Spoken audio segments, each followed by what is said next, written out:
So TitanFall is here, finally in the UK. Those 3 days, for some reason, seem to last for goddamn ages from when it came out in the US. I don't know why all the gameplay I was seeing and everything, it just took forever. Those 3 days just seemed to go on and on and on. But alas, we have the game in the UK now, which means I can bring it to the channel finally, and I've been enjoying myself on this game a bit too much, in fact. Probably in the couple of hours I've had it now, today and last night, I've probably racked up around 6 to 7 to 8 hours of gameplay already. And to say I had to go to college as well, that's saying something. I pretty much spent all my free time. I even forgot to eat lunch because I was playing this game. Now, first impressions of the game in general. Well, I played the beta and absolutely loved the beta, so I didn't see any reason why I shouldn't love the actual game when it came out. Or I thought it'd be an extended version and a lot more content version of the beta, to be honest, and I was pretty much right. It is like the beta, apart from a bit more ironed and finished off, with a lot more maps. There's so many maps, I don't even think I've played all the maps yet. I think there's 15, I'm not too sure, but seriously, I think I've only played, I think I've played about 10 maps or something like that in the games I've been playing. What you're seeing me play at the moment was about my 3rd or 4th game, and I finally decided that I would try and record and see how that goes, because I wasn't sure how my FPS would hold up. But to my surprise, actually, it kind of stayed 60 stable throughout the entirety of the thing. So in the first game I do pretty well here, but that's just something for you guys to watch in the background while you hear me just shed my light on the first impressions that I'm sure a lot of other people are doing. But regardless, my first impressions of this game, well, it's probably one of the best games that I've played, and I think the only judgment that can be made from a first impressions accurately and specifically without going too in depth in the game and really spending a lot of time before doing a full-on review, is it worth immediately the money that I paid for it, and do I feel that I've got the value out of it that you know, that I should for the money I paid. Now, I paid around £30, or just under £30 for this title, off of a website called cdkeys.com, a very good website, about 10 or 15 quid cheaper than it is on Origin, and plus it's an Origin key, so I thought, okay, there's no, you know, backstab here, and I can go through PayPal, so I bought it there, and, you know, so for 30 quid, which I personally got it at, I think this game is definitely worth the money. It's not very often, and I say this quite heavily, that I buy a game on release, especially on release date, or pre-order it, for the simple fact that recently I've lost faith in a lot of games to deliver, and I like to see reviews and patches, and I think that's because of the common trend that's going around the gaming industry at the moment, is that when a lot of games come out, people don't feel that they're finished, or, you know, it's patch or DLC based games.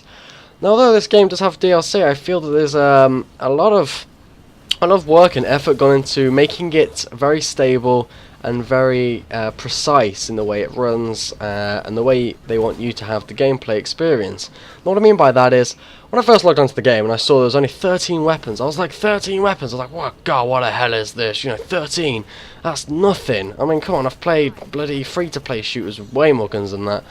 But yet again, and I started playing it, sorry, and I thought, well, actually, this kind of does make a bit more sense than I originally thought. For the simple fact that by not including much weapons, they can really go down and make sure that every weapon and every weapon type is very specifically tailored towards the gameplay experience they want you to have as the user. And you can actually really see that with different weapons that you use, they really do stand out in different situations. A lot of people have said that the shotgun is OP, and upon using it, I do agree, it is pretty overpowered. But because of the way the game is actually made, and very simple, not very many weapons, I think they can bring out a patch pretty quickly just to fix that if there's any issues with any of the weapons. And it's going to be, for me, it's one of these games, the reasoning, anyway, is pretty clever.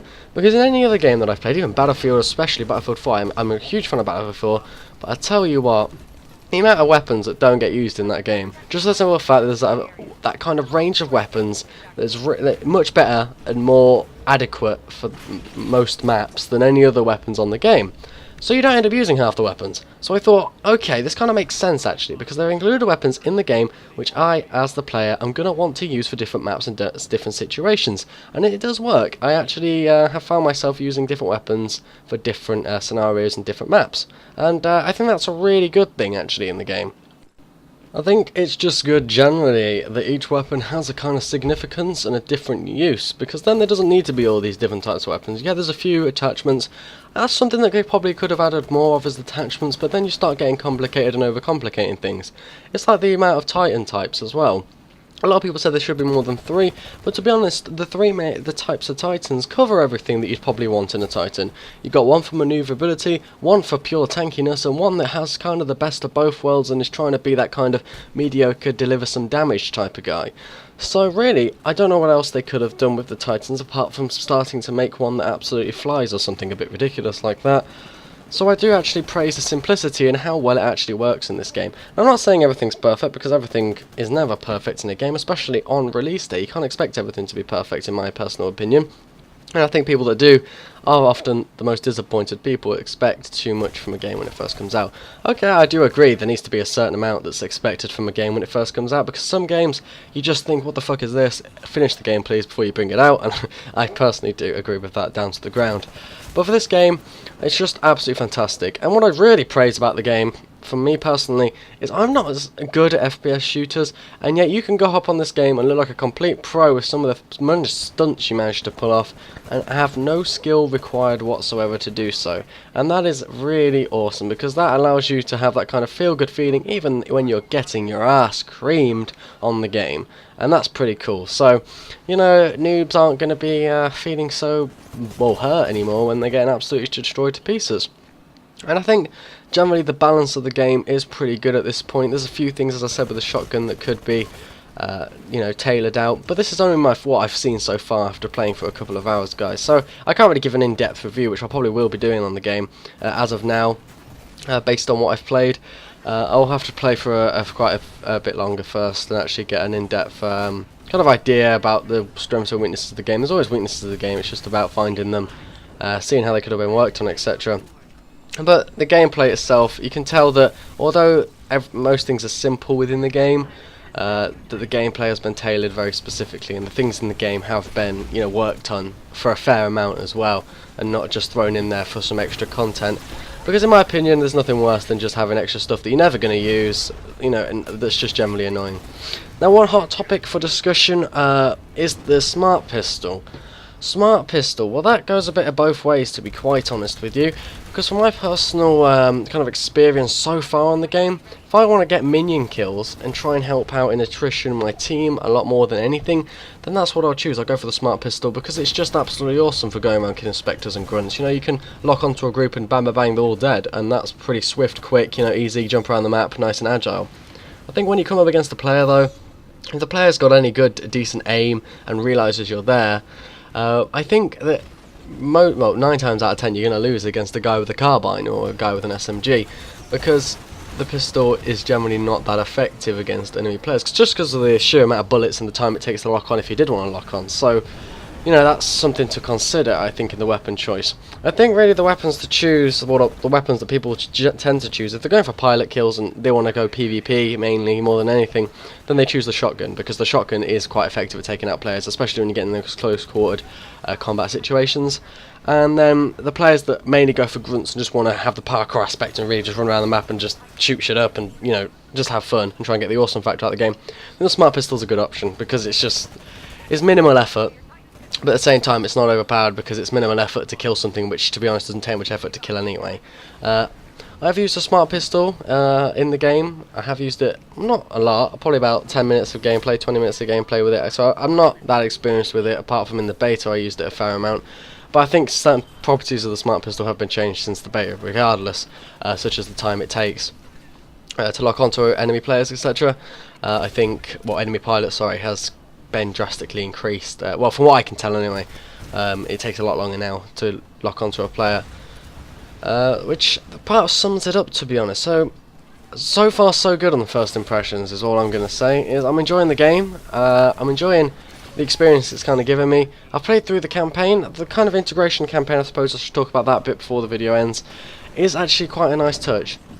You know, you can hop on, do the militia campaign, and you get put against the IMC, which these people consists of players that have already played through the militia campaign, because to go into the IMC you have to play through the militia. So you end up playing against people that have already gone through this campaign and now playing the other side to combat you. And even if you don't win, you're still progressing the campaign, which is kind of cool in the online kind of gaming integration. It's sometimes a bit stupid because you think, oh, we have to win this, guys, and then you don't win it, and it's like, how can we like carry on then? That doesn't make sense. You know, if we lost that, surely we won't be able to do anything. But no, generally speaking, the campaign integration is actually quite successful in my opinion. It's a nice introduction to the game anyway. It adds a few more cutscenes, you know, a few more characters and a few more actual meaning to the gameplay that you'll fight afterwards. So if you just hop onto classic matches straight away, you're not going to get some of the maps, etc. But generally, if you play the campaign, then you will understand like why you're fighting in certain locations and the maps and stuff. And it's good experience and good starters just to start you off, I suppose, because you're going against more experienced people, but you don't get better at the game or any game unless you play people that are the same level or better than you at it. Well, that's my opinion anyway. So it's a good little starter thing, good integration actually. But overall, I'm enjoying the game so far, guys. That's pretty much all I've got to say. I can't really like give it a rating and all this stuff because generally, I don't know yet, and I'm just giving you guys my kind of opinion. But is it worth £30? I'd probably say yes. Is it worth 45? Well, is any game worth £45 in the current day, or 60 quid if you're buying it on Xbox One from Origin, or 55, whatever it is? Hard to say, but I'll see you guys in a bit. Thanks for watching the video, guys.